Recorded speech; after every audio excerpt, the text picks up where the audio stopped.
their well-being. So with that, I want to welcome Quita to our general membership meeting. Thank you.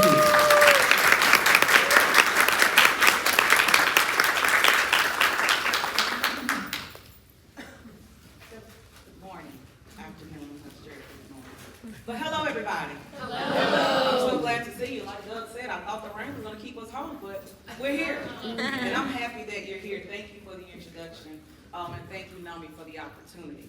And I'm also glad NAMI came before me and forgot some things. So if I forget something, we're going to blame it on NAMI. So they asked me to speak about, at such an appropriate time as this, mental health in Black communities. How far we've come and the work's still ahead. Because there's still work ahead. So I want to start by thanking you for being here, because conversations like these are how we move forward. By showing up, by listening, and by speaking up when it matters. Now, let me familiarize myself with, there we go, that's it. Okay. As a mental health advocate and coach, my journey is deeply personal.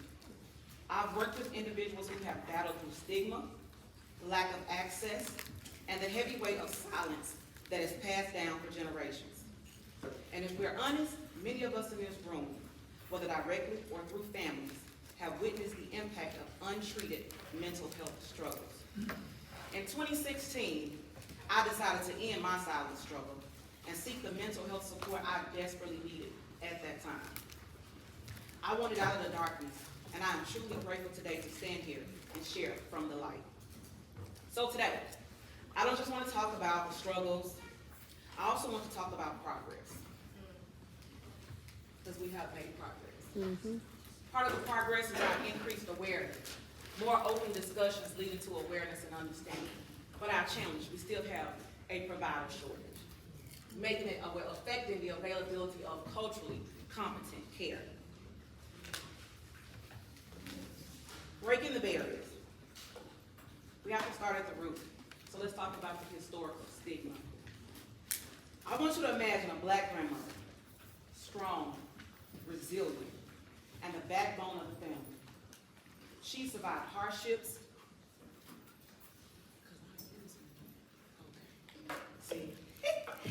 I want you to imagine a Black grandmother, strong, resilient, and the backbone of the family.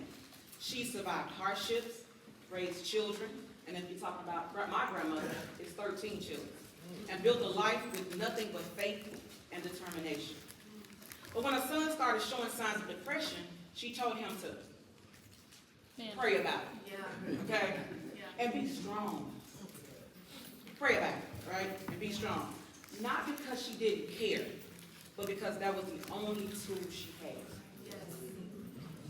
And as I think about my grandma, that's the only tool she had. For generations, mental health was not something we discussed in Black families. If you struggle with feelings of sadness, anxiety, or depression, you were often told, again, pray about it. Or even worse, suck it up. Historically, mental health has been a taboo subject. For far too long, there has been a pervasive stigma that mental illness wasn't our issue, or that it was a sign of weakness. But the truth is, the stigma didn't just happen overnight. It has deep roots in our history, tied to the trauma of slavery, segregation, and the ongoing struggles of systemic oppression. These were survival tactics in a world that often gave us no room for vulnerability. Those generations of pain and trauma weren't addressed, and the message was clear. If we spoke about our struggles, we risked being seen as less than or unworthy of help. This has left many in our community feeling isolated in their pain and suffering. But things are shifting. We are breaking those barriers now, and that's something we should be proud of. Statistical moments in recent history. In 2022, suicide was the third leading cause of death for Black or African Americans aged 10 to 24. The death rate for Black or African American males was more than 4 times higher than for Black or African American females. Serious psychological distress. In 2023, 11.4% of non-Hispanic Black adults reported experiencing serious psychological distress. in the past year, compared to 14.2% of non-Hispanic whites. And I'm sure they remember to suck it up. Pray about it. Mental health services. Only 39% of Black adults who reported fair or poor mental health received mental health services in the past 3 years, compared to 50% of white adults. There's progress though. We're shifting the stigma.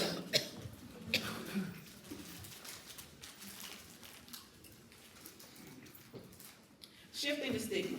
Here's where the shift happens. More Black voices are challenging this narrative. We see artists, athletes, and everyday people speaking up about mental health. Simone Biles, Megan Thee Stallion, Charlamagne the God. These are just a few examples of public figures saying mental health matters. Black mental health matters. And let's be real. When someone who looks like us, who shares our experiences, says, I struggle with this too, it opens the door for others to say, maybe I can get help. I have had people reach out to me personally to say thank you for the work you do. I am now in therapy. One of those amazing people being my mother. Representation matters. A few years ago, I met a young woman who told me, I want a therapist, but I need her to be a Black woman, someone who gets me. That moment reminded me why representation matters in mental health. Seeing Black therapists and mental health professionals who understand our unique experiences can make a world of difference. It shows us that we can seek help and heal too. Thankfully, we are seeing more Black therapists, counselors, and advocates step into these roles, but the need is still greater than the supply. This is why encouraging more of us Black to enter the mental health profession is vital. Community-based efforts.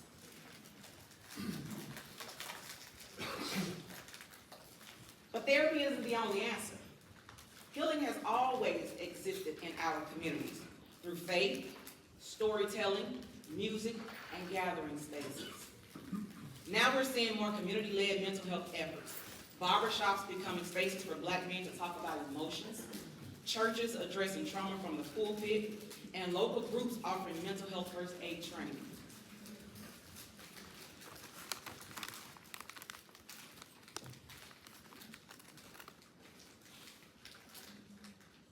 And this ain't my clicker, so I don't do what my slides are doing, but I'm just going with what I got on the paper.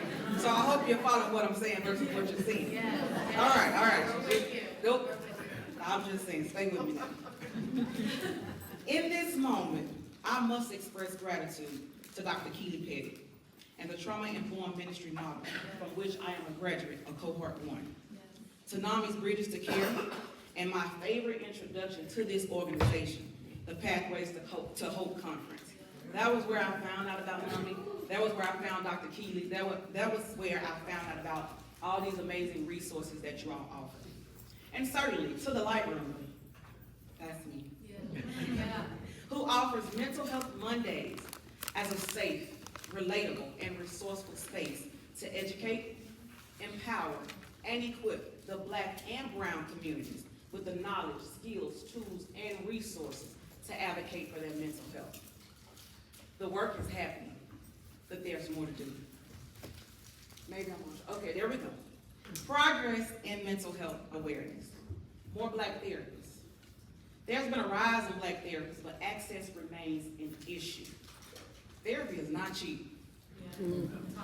Therapy is not cheap. I know. And many in our community lack insurance or resources. Thankfully, initiatives like Therapy for Black Girls and Open Path Collective are bridging the gap, but we need more affordable options. The stigma still exists. Yes, the conversation is shifting, but the stigma hasn't disappeared. Many still seeking help as weakness. Many still see seeking help as weaknesses, especially in faith communities or older generations. This is where continued education is necessary. We have to keep normalizing mental health as part of overall health. But there is an increase to the access to resources. Mental health resources are becoming more accessible, and one of the biggest game changers has been telehealth. Virtual therapy is allowing more people to access help from the comfort of their home, eliminating transportation and geographical barriers. I absolutely love this resource for rural areas and for those who are busy making a life but need support on how to live that life. The power of community. Beyond therapists and technology, our greatest resource is still each other. We have to continue looking out for one another, creating spaces where people feel safe to talk and seek support without fear of judgment. Seeing San Antonio listed as one of the saddest places to live, I don't know who created that, but I saw it. Not only raised the brow, but it also raised awareness to the fact that there is more work to be done right here in our city. We have to move outside of the virtual space a tad, because I understand social anxiety. And social media groups that introduce us and begin meeting up in real spaces. Social media can be a great place to start, but nothing beats the in-person gathering among friends.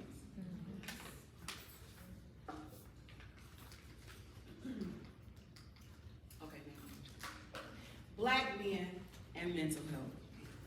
I'm the mother of a black son.